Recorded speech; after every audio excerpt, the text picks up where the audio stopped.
Okay, so, quick note. This isn't a discussion about how good Dino is, and whether or not the deck should be hit on the next ban list. No. I just want to talk about UCT and how it's well, okay. Savior really isn't the right title. It's more a solution to one of Yu-Gi-Oh's current core problems. So let's talk about that. At the time of this recording, we live in a meta where end boards are incredibly generic. Literally. Boards are built around extremely powerful but extremely generic cards such as Appaloosa, Borreload Savage Dragon, VFD, and more. And this hinders deck building in two steps. First, it limits the options for viability. Generic end pieces can be so strong that the power level of archetype-specific bosses just can't quite match that. So the only way to really keep up with them is to play them. This leads to very similar looking end boards all over the place. Savage and Herald pop up in any deck that can run a tuner, and most other decks are split between stunning with VFD, or cramming their entire extra deck full of ways to turbo out Rusty for all those pluses. And that last example actually leads into the second way deck building is hurt by this. The decks themselves. Choosing these generic pieces means making room for them in the deck, as well as rebuilding to prioritize them. And because generic cards, by nature, are self-sufficient, they don't care about what you play so long as you meet the requirements to summon them in the first place. Archetypes, meanwhile, are tied directly to the mechanic they are based on and the interactions that occur between their engine pieces.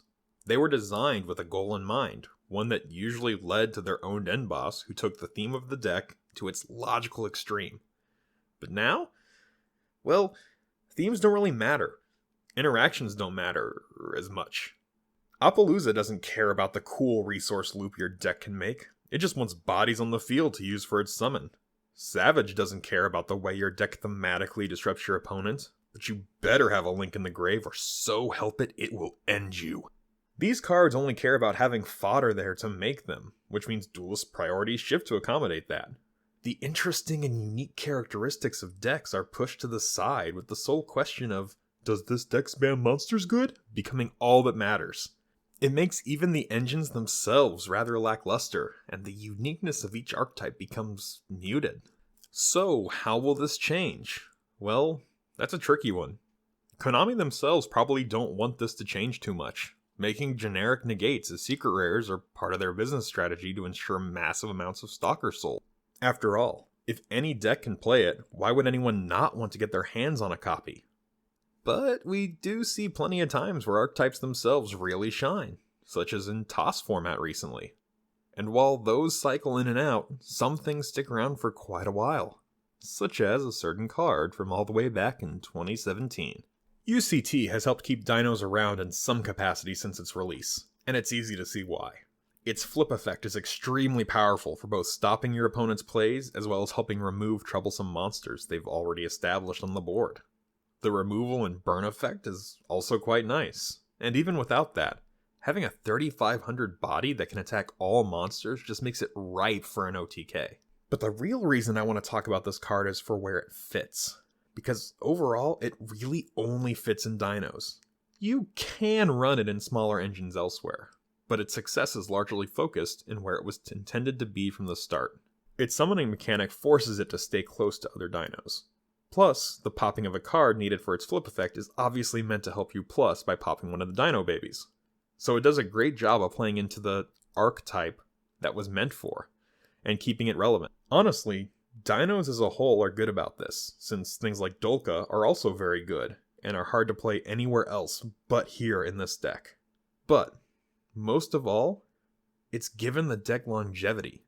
Like I said, it was released back in 2017, and it's still going strong today. So, what can we learn from UCT, and, well, from dino players?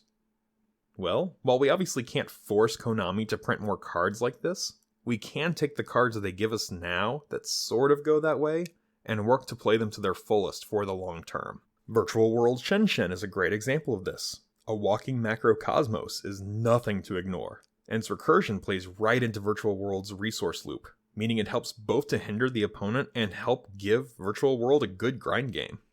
Adamancipator Dragite is another mass removal card like UCT, but can hit the back row as well as monsters. And at the very least has a bit of disruption built into it for follow-up, matchup depending of course. And there are other cards like this all around. Now, I'm not going to pretend that these cards are going to overtake the generic rulers of the meta immediately. That's not what I'm saying here. But what I'm saying is, throughout all this, keep playtesting and working with these cards. Figuring out an archetype's strengths allows you to play it for a long time. And, should there ever be a format where matchups really turn your way, do as the Dino players did, and show no mercy.